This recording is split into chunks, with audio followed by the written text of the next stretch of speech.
Ертеде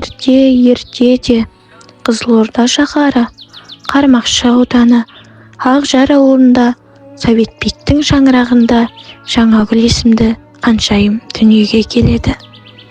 Ол папасының кенже қызы, ерке, әдемі, көрікті, ақылды қызы болып өседі. Арада жылдар өтіп, 2005 жылы Ақжар ауылындағы нөмірі 28 орта мектептің табалдырығын аттай оқуға құштар қыз болып өседі. Апайларының үйреткенін тез қағып алады.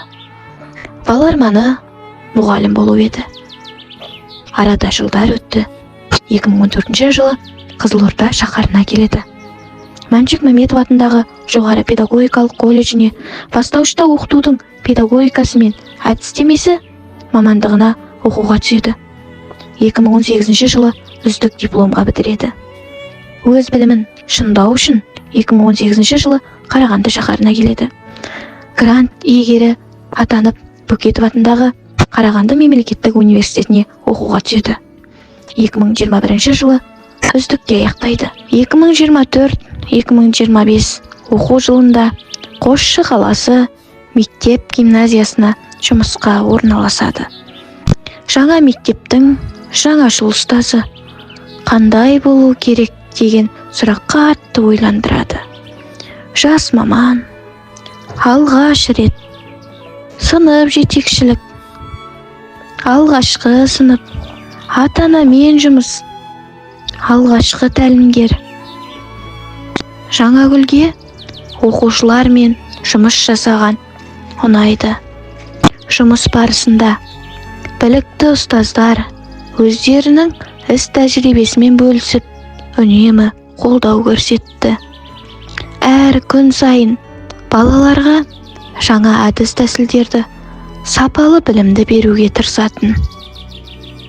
Оқушылардың қуанышы менен ата-аналардың алғысын естігенде мамандық таңдауда қателеспегенін сезеді.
Ақырын жүріп, анықпас, еңбегің кетпес далаға, ұстаздық еткен жалықпас, үйретуден балаға. Жаңагүл болашақта білікті маман, жоғары санатты ұстаз болатынына сенеді.